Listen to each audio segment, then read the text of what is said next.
The look on Emma's face when she saw me at her graduation ceremony said everything. Her eyes narrowed, jaw tightening as she approached me in her cap and gown. "What are you doing in the front row?"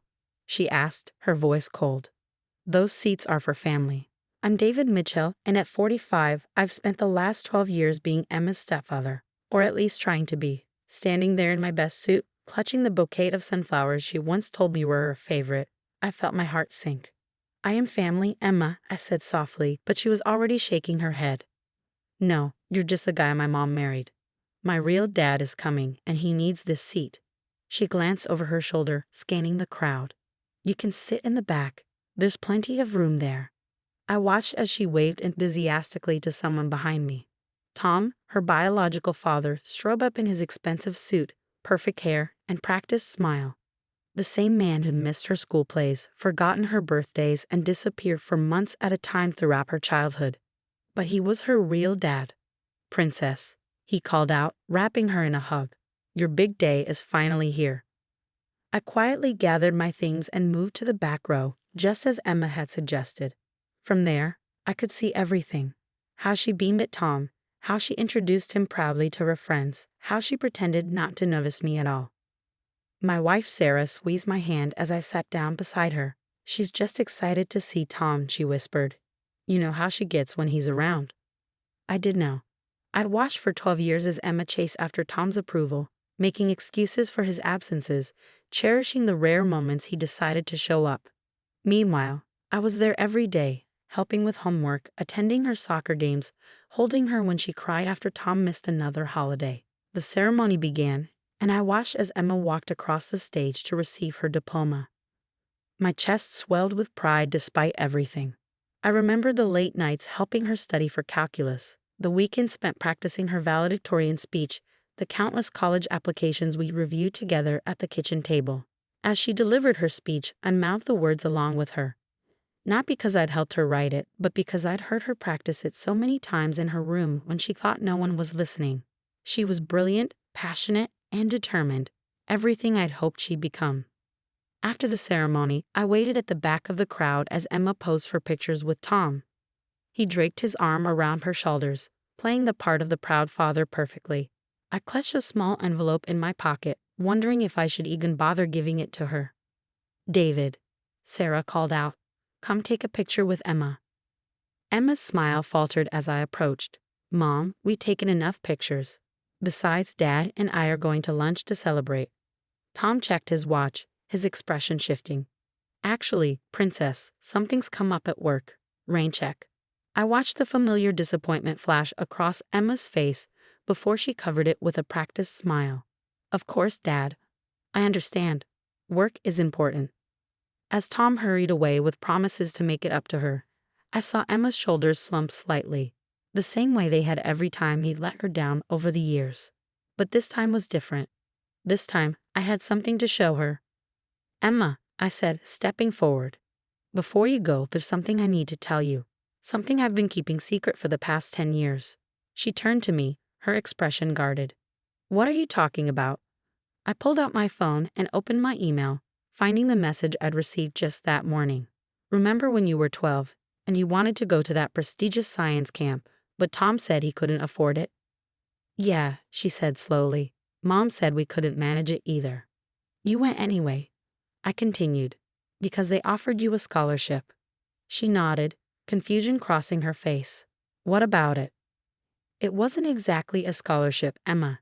I've been secretly funding your dreams for the past 10 years, making sure you had every opportunity to succeed. The science camp, the soccer tournaments, the academic competitions. I made anonymous donations to ensure you could participate in all of them." Emma's eyes widened, but I wasn't finished. I handed her the envelope from my pocket. "And this is my final gift. Open it." Her hands trembled slightly as she tore open the envelope. Inside was a letter confirming that her college tuition had been paid in full. Anonymously, of course, just like everything else I'd done for her over the years. "But how?" she whispered, staring at the letter. "Why?" "Because that's what fathers do, Emma. Real ones, anyway." Emma stared at the letter, her hands shaking. The bustling crowd of graduates and families around us seemed to fade away as she processed what I just revealed. Her mouth opened and closed several times before she finally found her voice. I don't understand, she said, looking up at me. You've been doing this since I was 12. All those opportunities, they were you. I nodded, watching her face carefully. Every single one. The summer robotics program you loved so much. I worked extra shifts at the engineering firm to cover it. Those special art classes you wanted to try. I sold my vintage car collection. When you needed a new laptop for your coding projects, I picked up weekend consulting work. But, she glanced at the graduation crowds, then back at me. Why did you ever tell me? Because I didn't want you to feel obligated to love me, I said simply.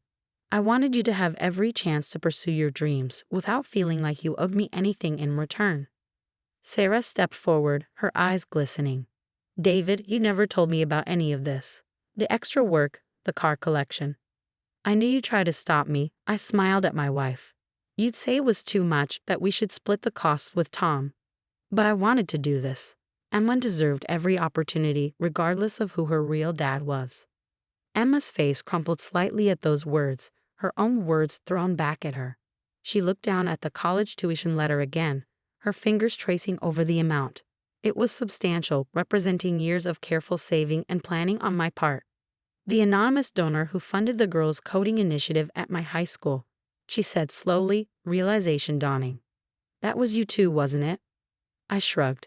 You were so passionate about getting more girls into STEM. I couldn't let that dream die just because the school didn't have the budget.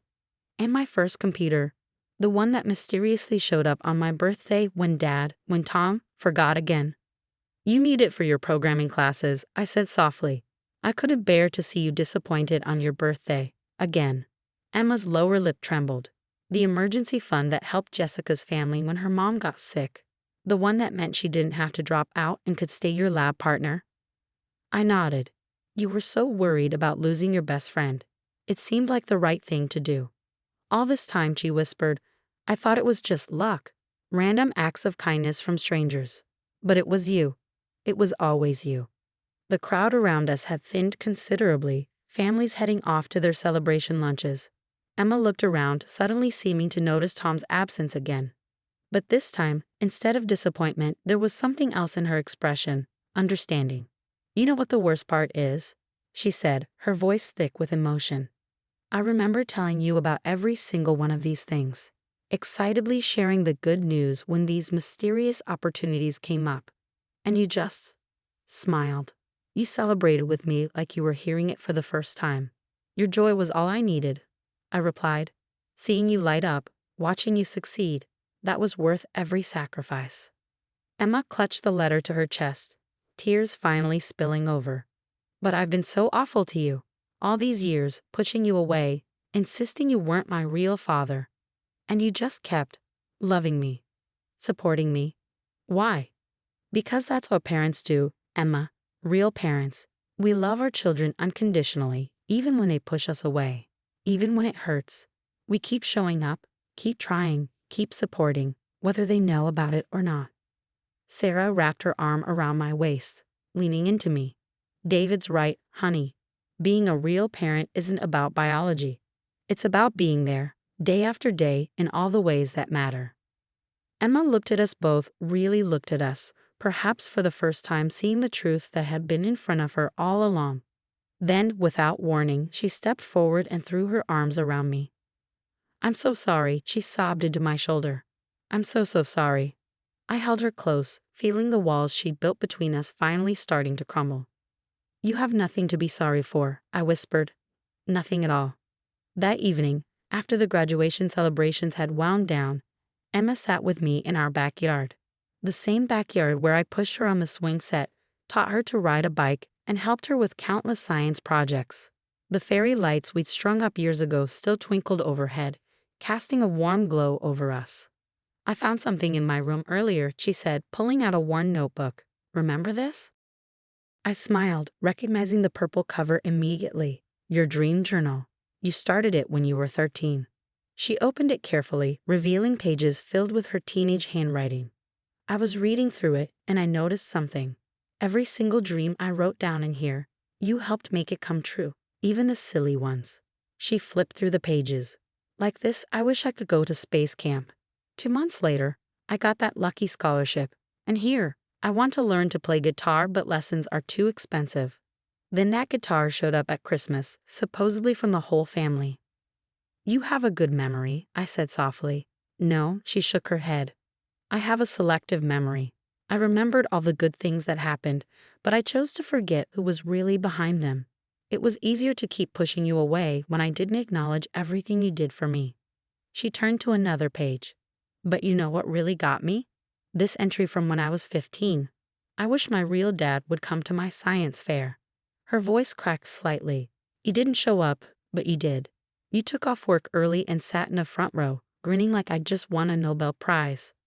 Your project on renewable energy was brilliant, I reminded her. You deserve to have someone there cheering you on. Emma closed the journal, running her fingers over its worn cover. Earlier today, after Tom left, I called him, asked him why he never seemed to have time for me growing up. I tensed, preparing myself for whatever pain his response had caused her. You know what he said? She continued, her voice steady. He said he knew I was in good hands, that he saw how much you cared for me, how much you were doing for me. He said he stepped back because he couldn't compete with the father you were being. Emma, I never meant to replace him. I know, she interrupted.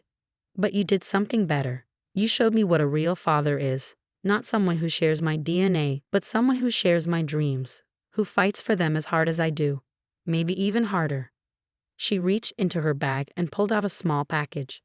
I got this for you today, after everything. It's not much, but I unwrapped it carefully. Inside was a photo frame, and when I turned it over, my breath caught in my throat. It was a picture from her science fair, one I'd never seen before. In it, I was watching her present her project, my face filled with unmistakable pride. Written across the bottom in her handwriting were the words, "To my real dad, thank you for showing me what that truly means." Emma, I whispered, touching the glass gently. I was so focused on having a real father that I couldn't see I already had one, she said, wiping tears from her cheeks. One who didn't just show up for the big moments, but created them. Who didn't just say he was proud of me, but proved it every single day. Sarah appeared at the back door, smiling at us through happy tears. Dinner's ready if you two can pause the emotional breakthroughs for a few minutes. Emma stood up, offering me her hand. Actually, Mom, I was thinking maybe we could go out to celebrate. All three of us, as a family, a real one. Over dinner at our local Italian restaurant, the same one where we'd celebrated Emma's first science fair win. We talked and laughed like we hadn't in years. Emma shared her plans for college, her eyes shining with excitement as she described the engineering program she'd be starting in the fall. You know, she said, twirling pasta on her fork, all those anonymous donations over the years, they didn't just help me. They showed me the kind of person I want to be. Someone who lifts others up, who gives without expecting anything in return. Sarah reached across the table, squeezing my hand. That's exactly who your father is. Emma nodded, and this time when she said father, I knew she meant me.